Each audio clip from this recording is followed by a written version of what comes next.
Thanks for joining us on the NRT Now podcast, part of the largest Christian music site online, newreleasetoday.com. Sit back and relax as we chat with your favorite artists, introduce you to new artists, and more.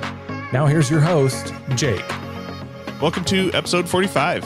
Hey, just so glad that you're here, and we have an awesome conversation with Matthew West coming up here. And before we get to that, just real quick, just want to tell you a little bit of behind the scenes with this one. So we're right in the middle of the interview, and my recording rig decides it wants to go kapooey.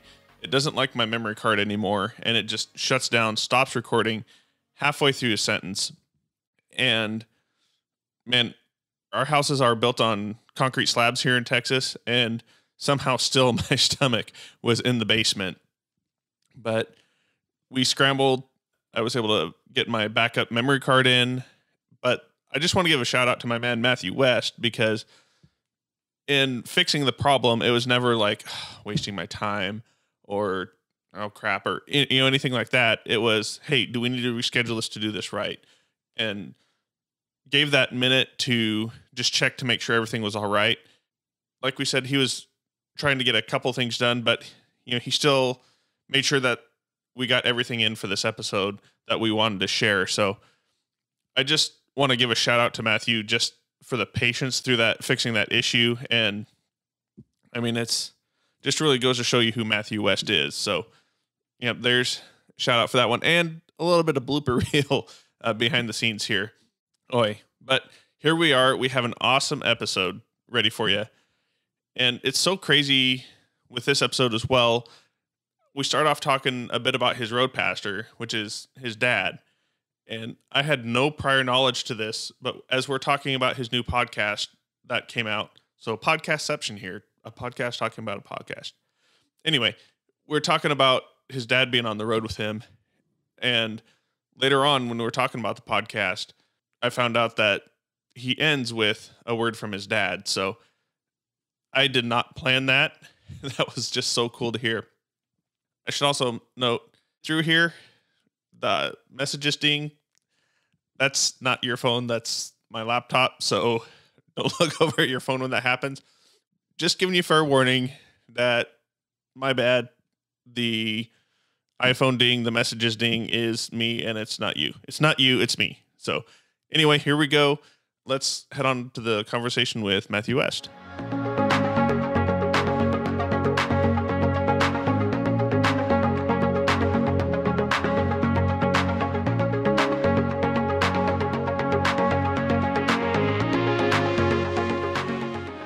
So we are hanging out here with Matthew West. Thanks for taking the time to hang out with us, man. Oh man, I love it. Thanks for talking to me. I love your backdrop there with honoring the greatest sport ever, baseball. Did you do that just for me? Because I'm a baseball fan. I did. I spent all the time working to get this done just to be ready for this podcast right here. That's my man right there. That's my man. So we're talking just a little bit. You're a Royals and a Cubs fan. I'm a Rangers and a Rockies. And just the importance of having both an American League team and a National League team. Yeah, I think a lot of people would refer to that as a fair weather fan, but those people just don't understand, do they? There's a different level in baseball fandom when you move to having both teams. Well, I'm a fair weather fan in general, just because when I travel to all these different cities, I'll do anything for a cheap applause. So if I'm in St. Louis and I need to put a Cardinals jersey on, go for it, So a lot of my friends from Chicago, they've kind of written me off and give me a hard time because I post pictures on social media wearing a San Francisco Giants jersey, you name it. So they think I'm not the real deal. And I guess maybe I'm not. Well, isn't it a Christian thing that you've got to go into the darkness? You got to shine the light into the darkness. Is that what I'm doing by wearing all the team's jerseys? That's what I'm attributing it to, so they can't really write you off if you're doing that, if you're really shining that light into the darkness. It's Christ-like. It very much is.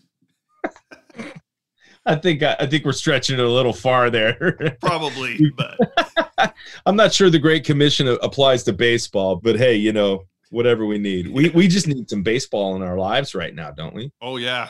Just with all this I'm ready to go back to a game. The Rangers just built a brand new stadium that was slated to open this year, and nobody can go. Yeah, I have still yet to see the inside of it.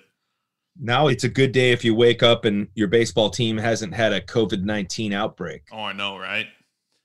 But if I paid $50 a person, I could put a cardboard cutout behind home plate at the new stadium. Hey, it's crazy. It's like this is probably the first time that players are testing positive for something other than performance-enhancing drugs, So these are crazy times we're living in. Oh, it's crazy. So I know you've been super busy throughout this whole crazy period, but before we really get into that, I just want to say one of the coolest things that I've seen from a Matthew West show is the road passer that you bring along with you everywhere. I'd like to say he's near and dear to your heart, but I don't want to put words in your mouth about your dad that probably aren't good enough. Well, yeah, I mean, he's a huge part of my life, huge part of who I am today. He was a pastor for 38 years at the same church in Chicago, Illinois, where I grew up. And then after pastoring there for 38 years, by that point, I had moved to Nashville and my music career had started to take shape. And, I really felt like maybe part of my dad's second act could involve being in ministry with his son now. So they made the move to Nashville, and my dad has toured with me, and he's become a real fan favorite. Just he's such an encourager, and he comes on the road, leads my band and I in devotions, and also prays with people at our concerts. And he really has a pastor's heart. He loves people, and we have a nonprofit ministry together that seeks to go deeper than just the music. And it's really cool just to see him continuing to live out his faith and show us what it all looks like, to have a second act in life. A lot of times I think we get too limited in our thinking. And my dad is about to have a birthday, 70 years old, going strong, loving Jesus and loving others. That's so awesome. And I was at the Christmas tour. I don't remember. The Caleb Christmas tour. Almost forgot the name of it. It's been so long. When you came through Dallas-Fort Worth back in December, seems like it could have been 5 years ago at this point. But I was sitting waiting for I Am They to do a podcast with them. And I just got the chance to sit and talk with your dad for a minute. And it was definitely a good time. I was sitting there watching you as you were getting gifts and being showered with applause, just like you were saying earlier. Yeah.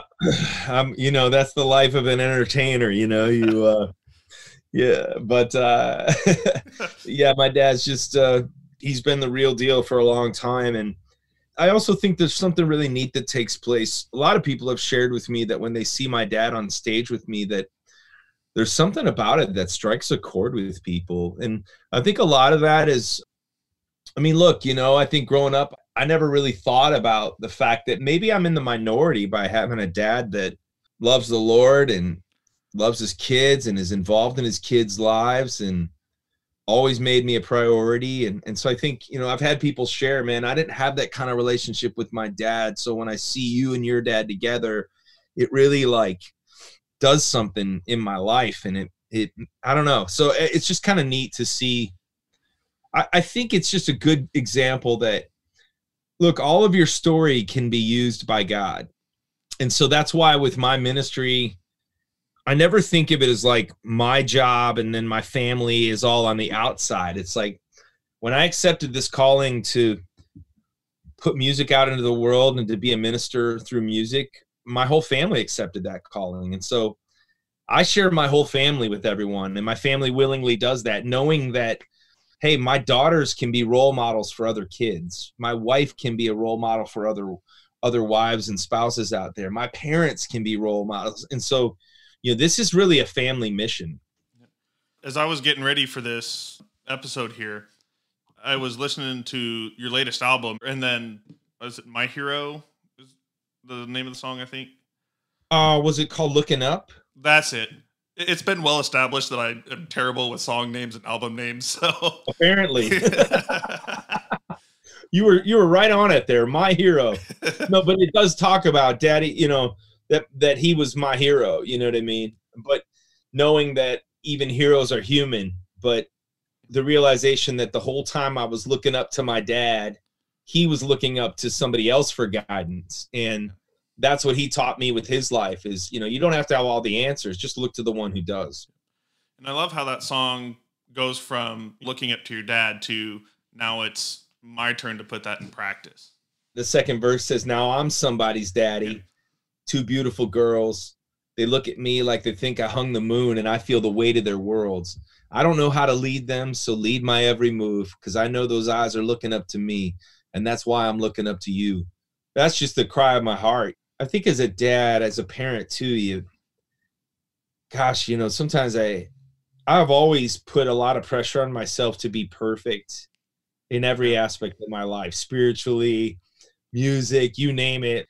And as a dad, I feel like I put a lot of pressure on myself to be perfect. And it's just not possible. It's not possible to be perfect in any aspect of life. And so this quarantine time in our family has been, I can honestly admit to you, there's been plenty of days that I've maybe not been the best leader as a dad. And, I'm stressed out about my job and stressed out about all these things and maybe so focused on that and forgetting that my kids are kind of looking to me for leadership. And so maybe all the parents out there can just take a deep breath and know that there's grace for that and know that, the only way we can lead our families to any degree of success is if we ourselves know that we're not leading, that we're following.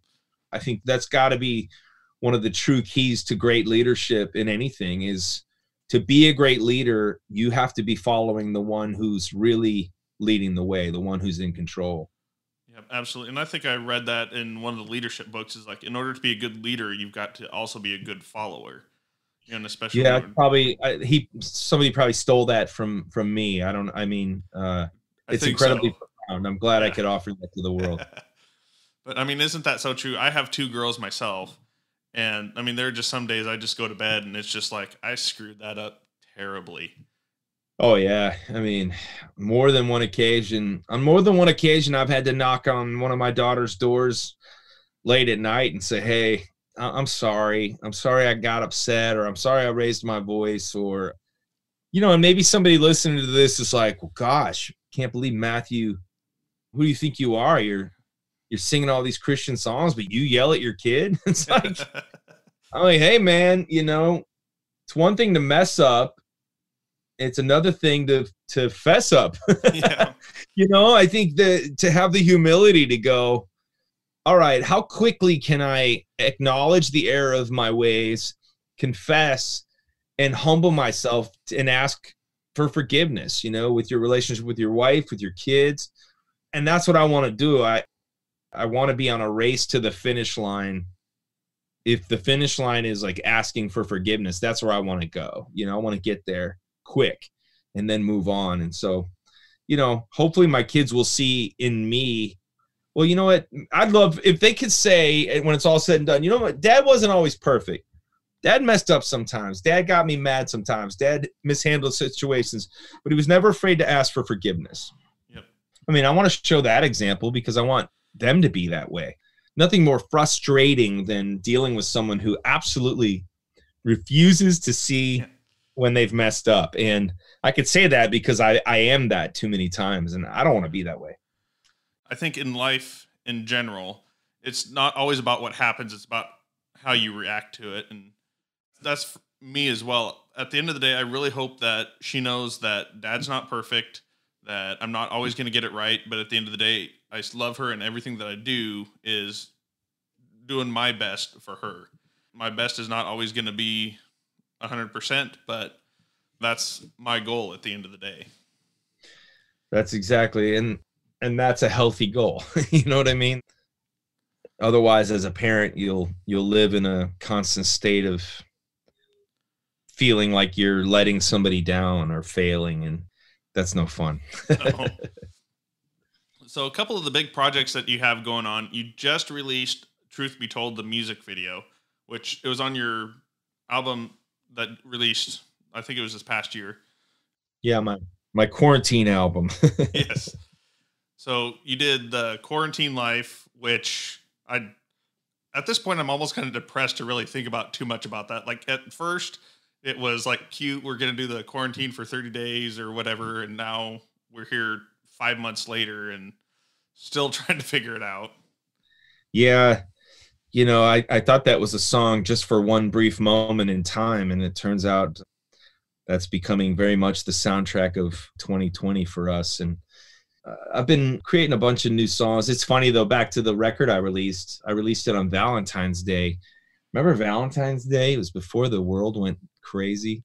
And I think we had Valentine's Day I don't remember. Yeah, exactly. And here we are at the very beginning of a brand new year, a brand new decade. I was writing these songs and I was like, you know what? I'm going to call this album Brand New. I got a good feeling about 2020. And then, boy, was I wrong. You know, 2020 has been brutal. It's been anything but brand new. So it was sort of ironic to release an album called Brand New and then go, wow, this year feels old in a hurry. But what can you do? You know, you just keep going. For me, it's been about staying creative and writing songs and releasing a new podcast. Lots of fun stuff that it's just been incredibly creatively fulfilling, even in the midst of a tough time. Yeah, so let's talk about that podcast. You know, that podcast just released probably a week or two ago by the time this airs. Tell us a little bit about that. What I was prepped with was that it's talking about stories. You've always been an artist who writes songs from stories that people have written into you. And now it sounds like we've turned this into a podcast. Yeah, we really have. Story has been a huge component of my entire creative journey, as it is for songwriters. I mean, you know, songwriters are really putting stories to music in different ways. But for me, it went even a step further in what you just mentioned, collecting people's stories, giving them a chance to tell me what to write songs about. So a lot of my songs like Hello, My Name Is, Forgiveness, Strong Enough, all the songs that have been on the radio were actually inspired by Jordan and Renee and these different individuals who shared their testimony with me. So I've wanted to do a podcast for a long time, but my touring schedule just would constantly be so exhausting. And over the last several months, I just began developing this. And then the minute the world shut down, I was like, this is my time. This is my time to put this show together, to continue to be a voice of hope, even if I'm not on tour. And so the podcast really, it's going to be in 3 components. Every episode has 3 different segments. The first segment is a unique interview conversation that I get to have with one of my favorite artists, authors, athletes, influencers, whether it's an NBA star who has a great testimony. We launched the podcast with 3 episodes, and the first 2 were, one was an interview with Mark Hall from Casting Crowns, who I've written a bunch of songs with. We have a great history together. So kind of a real behind the scenes conversation with the 2 of us. And then with Sadie Robertson and her mom, Corey Robertson, a mother-daughter team together, and had an incredible conversation with them. So there's going to be conversations like that I think people are really going to enjoy. And I get to sort of be an interviewer, but it's really more of a conversation. We're sort of talking to each other. It's great. And then every episode has a segment called Songs from the Story House.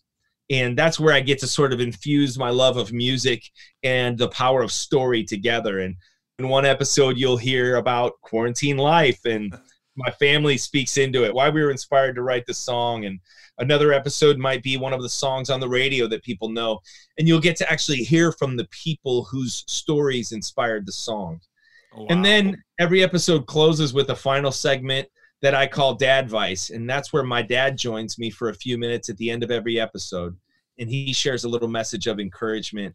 And so it's just a fun show that we've put together that people can add to their listening and hopefully, most importantly, be encouraged. You know, if I could hope for one takeaway, it would be that somebody would listen to this podcast and think about their own story and hopefully be reminded that their story matters. And that's the genesis of this whole thing, is how many people I've met who've been made to feel like their story doesn't matter. Their story is disqualified. It's insignificant. It's too messed up, that God couldn't use your story. And this whole show is going to exist to empower people to acknowledge that God can use anyone's story. One of the things that I've really come to think over the last few years is that no matter how generic your story is, no matter how many people have gone through something similar, no matter what that looks like, it's still your story to tell to somebody. And you never know who's on the other side of that story that needs to hear that. That's the truth. That's the thing too, is, you know, even when you feel like your story's cliche, it's not a rerun. It's not a repeat. There's nobody who's living the life that you're living. We may have similar details. I mean, you may have blue eyes like me, but you don't have my fingerprint. You know what I mean? In the songwriting world, one of the bits of advice that I give to younger songwriters is to say, one of the biggest discouragements you get as a songwriter is, well, man, it's all been done. It's all been done. There's even a song called It's All Been Done. But when you add to that sentence, it's all been done, but not the way I'm about to do it. It's all been said, but not the way I'm about to say it, because nobody has the vantage point that's uniquely yours. And so I really hope that when I'm doing this podcast, that people are seeing that and going, wait a minute, I'm an original, man. My story is an original, and God can use my story in an original way to impact this world. And I'll use a little bit of our story just as an example. I mean, we've gone through miscarriages, 3 of them. And there's been people who've gone through miscarriages all throughout history. You know, we've talked with a lot of people who have had miscarriages along the way. And at the end of our story, I was telling my wife not long ago, as we were just kind of walking through some of this, is our story has the redemptive end to it that not a lot of others get. You know, we have a little 7-month-old and now a to be determined if it's another girl or another boy on the way. Wow, congrats. Thank you. But not everybody gets that portion of the story. You know, not everyone had the same steps through the miscarriage process that we've had. I think that's a great example. We don't know who's on the other side of these stories that we talk to and that we talk with, if they're going through it or they're in the middle of it or they've gone through it or, you know, whatever it is. Isn't that the beauty of it too, is that for all of our uniqueness, there's also a community for all of us. Like, we're going to have similar experiences to other people, which that in itself is a reason to tell your story, because somebody else out there might be going, I'm the only one going through this kind of pain. And that's what the enemy likes to do. The enemy would love for nothing more in our lives than for us to find ourselves in isolation, feeling alone with our miscarriage, feeling alone with our addiction, feeling alone with our grief. And when somebody else speaks their story into existence, I've seen it happen time and time again. Yeah. Somebody shares their story and the floodgates open, because what's happening is it's like the original Me Too movement. There's all these people going, well, me too. Wait a minute. I'm not the only one. God, and there's freedom and there's community in that. And so it's just like God to be able to create in our lives both a uniqueness of experience that nobody else has like us, but then also a community in our similarities. And there's something about that togetherness that can be found. And that's empowering too. So I like to think that with every story that I tell with my music, it hopefully brings others out of the shadows, out of the woodwork, out of the isolation to say, okay, I'm not the only one, you know. I'll give you a great example. I once told the story of a woman named Jenny who terminated a pregnancy 35 years ago. She kept it a secret for 35 years. Wow. Never told her husband, never told anybody. So ashamed. And she carried that shame with her. But she heard me speaking at a conference and felt, you know what, I think it's time for me to set that secret free. I don't want to carry that anymore. And so she did. And I wound up writing a song for her called The Healing Has Begun.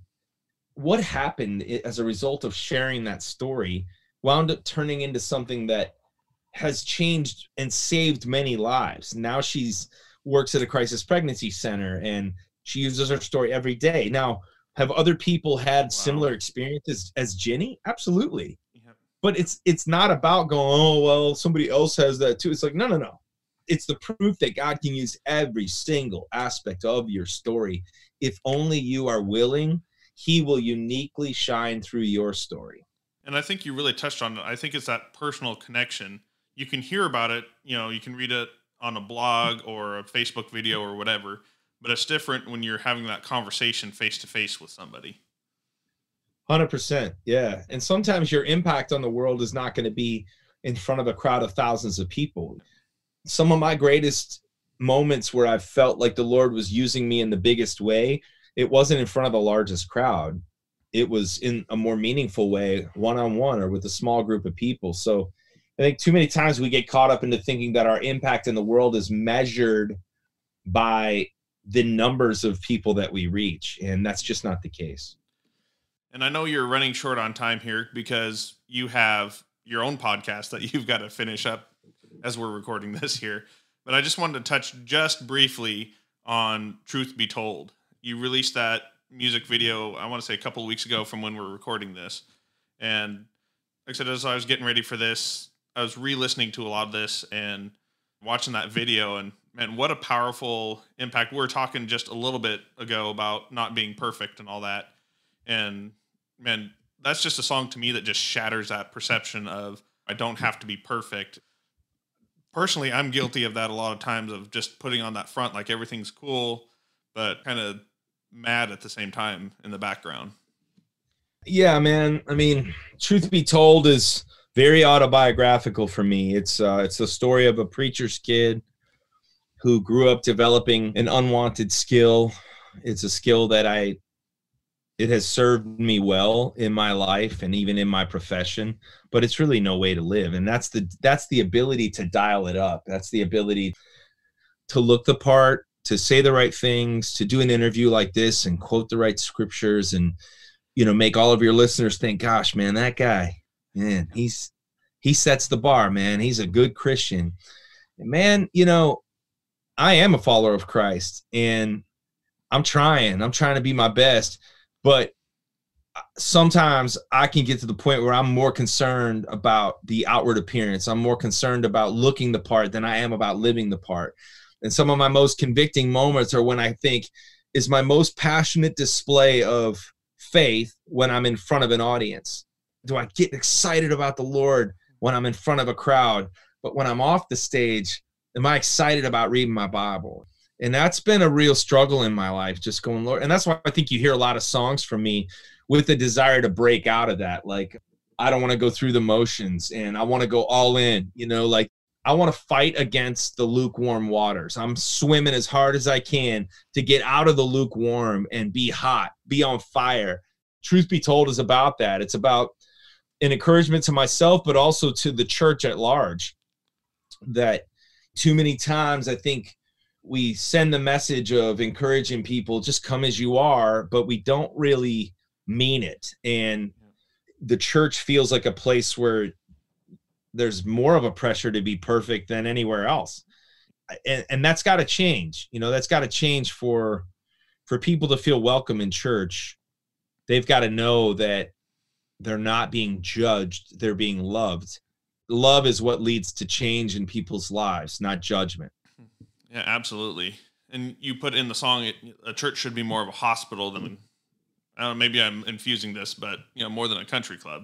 Maybe I'm putting my addendum to it. Yeah, I mean, I've read books and stuff before, like Brennan Manning talking about church should be more like an AA meeting. You know what I mean? Because at an AA meeting, the first thing that happens when everybody stands up is, hi, my name is. Their first statement is an admission of guilt. It's an admission not of a victory, but of a defeat, of a struggle, of something they can't fix on their own. And there's power in that, man. There's power in that. I think that's what will make us more attractive to the world. There's an old quote that says the greatest cause of atheism in the world today is Christians. Yep. And, I wonder if part of that reason is because there's too many Christians who have bought into the lie that the outward appearance is the most important part. And what that leads to is an inauthentic life. And I've had plenty of days where that's been me, and I don't want that to be me. So I don't write songs that I successfully live out. I write songs that I hope to live up to. Isn't that the hardest part of like, this is what I know I need, but this is also where I'm struggling the most. And I could say that to somebody all day long, but when it comes to me, it's a little bit different of a story. That's exactly right. I can encourage everybody and their mother to be authentic and then turn around and do the exact opposite. I think one of the biggest things that challenges me in that area is my kids. I don't want my kids to see two versions of their dad. I don't want them to see the version of their dad that's in front of a camera or on TV or on stage going, oh, I'm this, whatever, putting on a Christian show. And when I'm off the stage, I'm a different person. Again, like I said, that's the kind of thing that will turn people away from Jesus because it's not real. And I guess that song is my confession that I've done that. And sometimes I do it way more than I want to. And I got to get to a point where I'm not as concerned about pleasing people and just more cognizant of the audience of one. And maybe that's where it starts, focusing on that audience of one and knowing that God doesn't love me less because I'm less than perfect. Therein lies a freedom. I wrote in my book, you're free now to tell the whole story, the good, the bad, and the broken. Well, I'll just say that song hit me square between the eyes when I was re-listening to that yesterday, or when I was watching the video. It's like, I'm not sure whether to say thanks or jerk. I'm not sure which.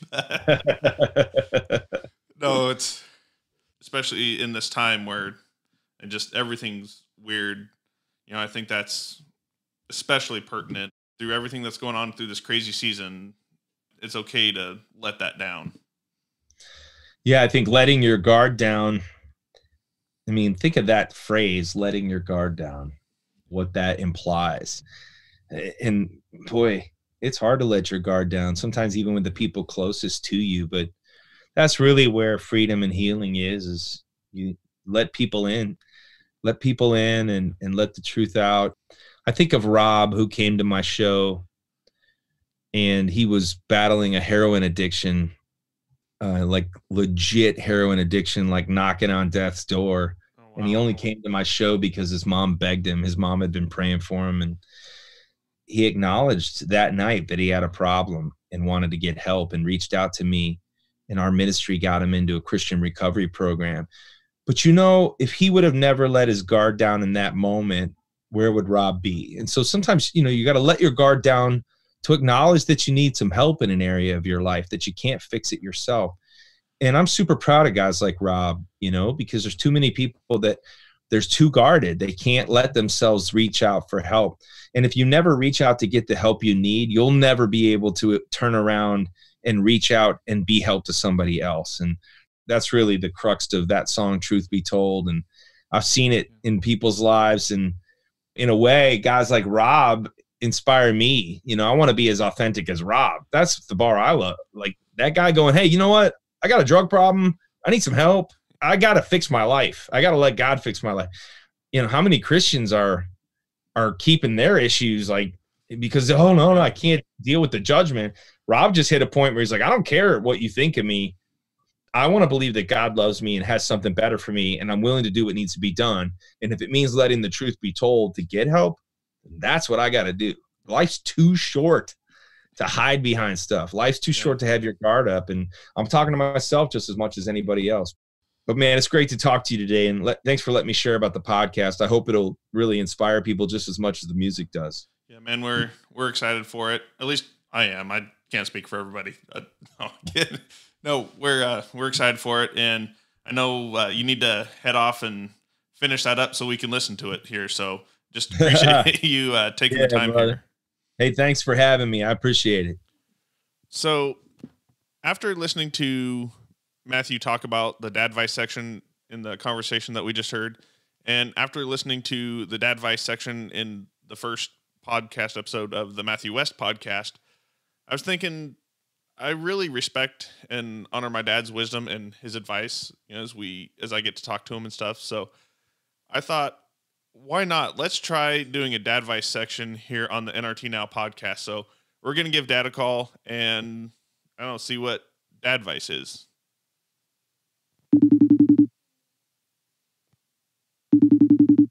It's ringing.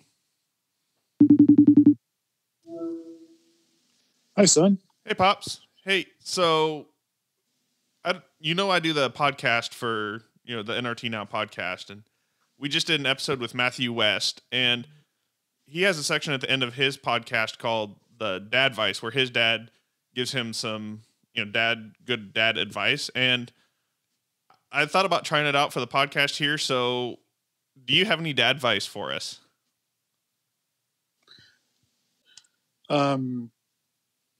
I don't know, I guess whether you're Gina, who feels like you're only worth your paycheck, whether you're Tommy, who can't work because of a strike, whether you're a small town girl living in a lonely world or a city boy born and raised in South Detroit, you just got to hold on to what you got. Doesn't make a difference if you make it or not. Just don't stop believing, son. hold on to that feeling. Make sure you're happy with the man in the mirror. Celebrate good times. Come on. Sweet child of mine, it's all about a crazy little thing called love. Oh, and never forget, every girl's crazy about a sharp-dressed man. I feel like that's just lyrics from 80 songs mashed together. I thought it sounded familiar. Okay, so maybe we won't make this a regular thing. Yeah. Okay. Probably a good idea. Well, thanks for letting me put you up to this, Pops. I love you, son. I love you, Pops. We'll talk to you soon. Bye, bud. Okay, so I totally put my dad up to that. But no, I really love how Matthew has the dad advice at the end. And, for all the dads out there, keep giving the dad advice, whether it's corny, whether it's 80s song lyrics, no matter what it is, just make sure that the dad advice rolls.